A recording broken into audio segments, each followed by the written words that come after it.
Hi guys, welcome back to my channel. It's your girl Yvonne. Please pardon my voice, it's a bit rusty.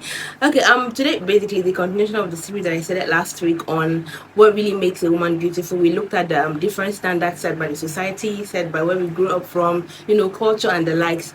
So today basically the continuation of that series. And if it's your first time here, you haven't seen that video yet, please do well to watch it. I'm going to try to attach the link somewhere up there, or I'll add it up at the last part of this video. So please do well to catch up for better explanation or understanding. Okay, so without further ado, let's get right in.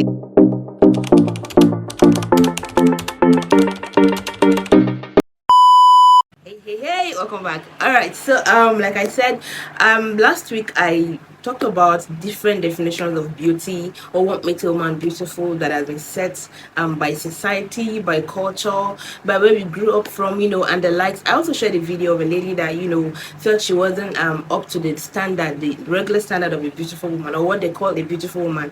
Today I want to talk about three major things. One, the impact of what these cultural definitions of what a woman should look like to be called beautiful, environment we grew up from, the different definitions, the impact that it has so far caused, or the effect of these definitions on the woman. Be you a man or a woman watching this, you can also agree with me that this set standard has affected us in one way or the other. So today I'm going to talk about two major impacts, and I'm also going to relate it to how it boils down to comparison, and also lastly I'm going to share my own story. And in my story, I'm also going to talk about the root cause of this whole standard affecting us individually, and how we are reacting to it as well. Okay, so for me, one of the major negative effects or impacts that this definition has caused so far for a woman would be making you to shrink back yourself, because one, you do not think that you measure up to the standard. One, you do not think that you fit in to these classes that they have set, that society and the likes have set for us to look like, to be called beautiful. And so it makes you want to go back to your shell. You're not able to express yourself freely, to be that person that you are supposed to be out there in the world, to really live out that thing that you carry, like to really be yourself. So I mean, to me, I feel like this has affected a lot of people. And so you see people just going from hiding themselves daily. They are not able to express themselves, to be themselves freely. So that's one impact. And then secondly, the other impact is, now while some people are like shrinked back because they do not feel that they measure up, the other set of people would be always being on the run to measure up to this standard. They're either doing certain things, being certain people, doing different things entirely that is not who they really are, just to be able to measure up to this impact. Because to be honest, why will Mary wake up today and want to be like Remy tomorrow? Why will Remy wake up today and want to be like Ivy tomorrow? Why would you want to keep changing your personality every day? It's because you're trying to fit in, you're trying to be like someone that you are not, you're trying to look like who that you are not. So you see, I said I was going to talk about two major impacts. So these are the two major ones I'm going to sit on today.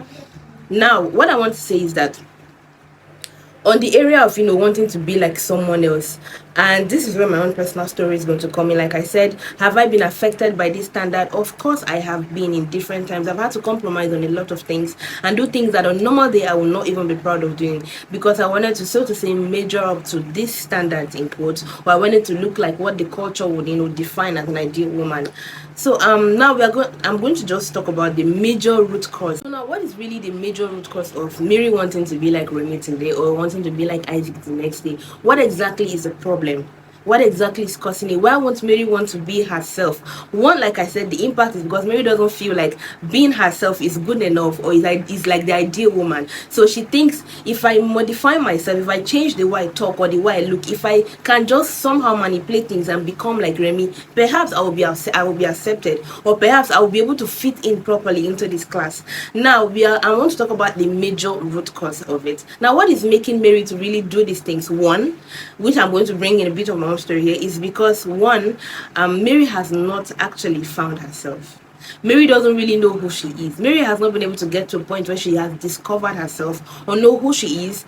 And for starters, I'm a Christian, so in case you begin to hear one or two scriptures, please I'm a Christian, so I mean I can't do without bringing it in the case of self-discovery. Yes, so Mary hasn't been able to find herself or tell herself, or she doesn't know what God is saying of her or what God thinks of her. So that's why she wakes up and thinks, oh, I'm not beautiful enough. So you know what? Let me just do a bit of here and there. And so there's that tendency to want to compare yourself to another person because you haven't found who you really are for yourself. You've not come to that point where you know that, oh, this is who Mary is, this is what God thinks of Mary, this is who God sees Mary as, this is what Mary is set to do. Do you understand? So I think for me that's like the major reason. Now why I said so is because in my own case, like I said, I've had to compromise on a lot of things. So there came a point in my life that years back, I mean, this whole trying to measure up, I came to a point where I had to tell myself that even, you know what, this thing is very exhausting. It's going to exhaust you. You are going to keep, because the trends don't stop. These standards, they don't come to an end. They keep changing time and time again. They keep coming up with different things. Like my last video I talked about, they could just come up today that, okay, to be called beautiful, you need to have a tiny waist, you need to be light skinned, you need to have the figure 8. So what if I do not have that and I want to go all out to look for things that can make me fit into this class? To you might be able to get up to that standard, then tomorrow they come with another one again. Boom, we no longer want a tiny waist, we want a broader waist.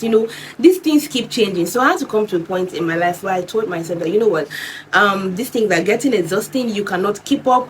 Now in my case, I didn't necessarily have to go through any body altering processes and all that. It's just wanting to modify, add one or two things to look like it.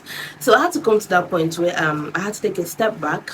I had to really get to the point where, and for me, I wanted to find myself. I was tired of basing my confidence. I'm talking about confidence. There's also false confidence in when you come out, you're looking all kinky, snatched, and everybody's like, who? But deep down you know that it took a lot of struggle to get to this point. You know that this is not you. You're just trying to behave like somebody to fit in. So there's this false confidence. Now false confidence here is like you're basing it on things that you are not, or things that you might not necessarily be able to put up with. You understand? So in my own case, I was tired of allowing my confidence to be defined by things that could be easily taken away from me. Because for all I care, if all my confidence is hinged on my external beauty, what if I wake up, God forbid, one day and something happens to my face, or something happens to my legs or my body? So does that mean that I'm no longer a confident person? Does that mean that when I come out, I won't be able to speak up, I won't be able to be myself anymore? So I was tired of hinging my confidence on these things that could be taken away from me easily. I was tired of living literally in someone's shadow or trying to measure up to something that was never ending. So I wanted to come to a point where, I wanted to ask myself, who is Yvonne? What does God think of Yvonne? What has God called her? What is that thing that is in Yvonne that she can be? I wanted to literally be who I am supposed to be, not someone else. And not also try to shrink in the Yvonne because I'm trying to be like someone else. So now what I did was, I know I couldn't find Yvonne on my own. I couldn't do these things on my own. So I had to go back to my creator. I mean, the person that made me, basically, to find who I was. Jeremiah 1 verse 5, we often quote the scripture, before I formed thee, that was God speaking, before I formed thee, I knew you, and all that. So basically what that means to me is that before I even existed to become this Yvonne, or to be this person physically, I already existed in the mind of God. So anything and everything that I will ever become, that has been spoken of me, that I want to find out about myself, has to be in Christ, has to be in Him. So I had to take the step back. And this doesn't mean I wasn't a Christian before now, but I wasn't like, I have not come to the point where I found myself, you understand? So I had to take a step back and really ask questions. I wanted to study and ask questions about who is Yvonne. God, what do you think of me? Because and the lights, and it got to a point where that was the beginning of where my confidence had to like find another redirection. Because prior to this time, my confidence had been hinged on just things that were not so deep. They were like shallow, if you ask me. Because at a point I thought, because I'm actually a bold person, all right, yeah, I do think I'm bold, but not overly bold. So then I've been in situations where this whole thinking you're boldness had actually failed me. Because I've been in a situation where I was called to say something and I'm like all muted. So boldness has failed me. The external beauty I've been in where it has failed me, different things and the like. So like I said, I was tired of hinging my confidence on these things that could easily be taken away from me. So I had to take that step back, and that was where the game changed for me. That was where I began to, find myself for who God has called me and created me to be. That's when I found out what He thinks of me. That's why I begin to, find myself again and allow that even nurture her and allow her, release her out there for the world to see, because like I said, whether we like it or not, to every one of us, there is that one unique thing that God has created and, put on the inside of us that if we are not careful to dance by the tune of these cultural definitions, we would hide or shrink that particular part of us and begin to become like another person. And in my case, like I mentioned, I was tired of being or looking like someone else. I wanted to be Yvonne. I wanted to be called Yvonne and like that person that God has created me to be. Yes, I wanted to be all about that person. So this self-discovery really helped me. So that's why I said that is one thing that is lacking for me. The reason why you would want to be like someone else, or the reason why you might not think you are enough or you are good enough and you keep shrinking, is because you haven't come to that point where you really discovered yourself or know who you really are or know what God thinks of you or what God calls you. So that's why today you wake up and you think you are Mary or you want to be like Mary. Tomorrow you wake up, you want to be like Remy. Next tomorrow you wake up, you want to be like Alice. The list keep going on, and these things are ever changing. They are not static. You understand? So that was like the game changer for me. That was what really helped me get to this point where I am. Like, it's a journey for me. It's been a journey and it is still a journey. I've not gotten to the fullness of it. I'm still journeying. I'm still discovering myself and living out this Yvonne. And so yeah, that's like that was the game changer for me. That was what changed everything and turned everything around for me. So ultimately, the major reason for this series or this video, this series of what really makes a woman beautiful, is so that whoever is watching, be you a man, be you a woman, if you have allowed these things to impact on you differently, perhaps one of these ones that I mentioned, one of these negative impact that I mentioned, which is either making you to shrink back because you do not think you belong to this standard, you do not think you can fit in. If this is your case, now this is why I shared my story. I'm urging you today that you take a step back and really go and find out you are not without anything. You are not without any precious gift within you. You are not without any precious talent or solution within you. So the main reason for me doing this video is that if you're that person, that you can take a step back really and go back to your creator who made you and really find out who you are. Get back to self-discovery. Get back to discovering who, I don't know what your name is, I don't know who you are. Get back to discovering who you are. What does God say about you? Which is the opinion that matters most? You understand? And secondly, if you belong to the other category whereby this standard has made you to do certain things that you're not proud of, or to do things that you do not want to do on a normal day, but because you constantly want to be able to fit in, you also want to be able to it's basically like you seeking validation through this deceitful standard they have set so far. If this sounds like you, it's not too late. I would actually also urge you to take a step back and find who you really are, so that you are not caught in between trying to behave like three different people, bearing three different personalities at a time, because you basically have someone in your head that you think is perfect and you want to become like, because you're actually enough on your own. But these things, they don't come by easily. That's why I said for me it was a journey. This didn't happen to me last year or something. It's been a couple of years now, but it's still a journey for me. Now, do these thoughts not still come to my mind? Of course they do, because I'm on social media, I'm seeing what is going on, I'm seeing the different things that you need to become to look like a particular person and all that. But now this whole finding myself and falling in love with who God has said I am, or what He thinks of me again, they're like the major structures for me that has helped me to weather the storm. So if this person sounds like you, that you think you have gone a bit far, I hope that this actually inspires you to take a step back and really also go and find out what God thinks of you, what God is saying of you, and what God has called you. Because at the end of the day, that's actually what is going to stand. That's actually what is going to matter. Something just crossed my mind. Someone might be wondering, even you've talked about self-discovery, that is a major thing for me not to be able to succumb to these standards. How do I go about it? I mean, is it that easy? How do I start it? How do I even begin?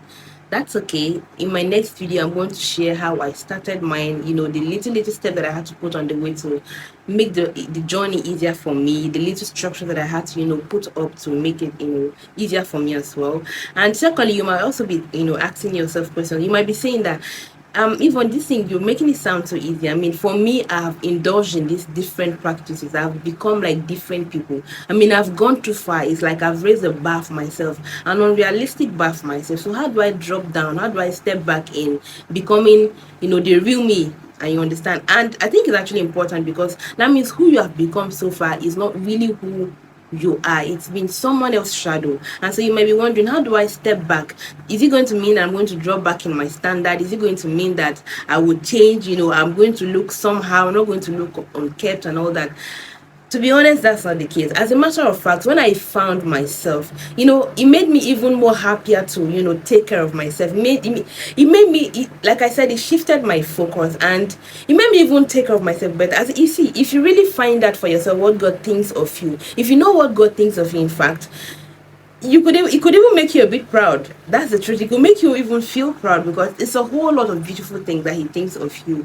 And so this made me to take care of myself, but this time not from a place of pressure, but from a place of rest. You understand? So it's natural for me now to want to look good. It's natural for me to want to take care of myself. It's natural for me to want to appear good, because I mean, when I think of what he thinks of me, what he calls me, oh my God, it makes me want to. It makes me joyful. That's the word.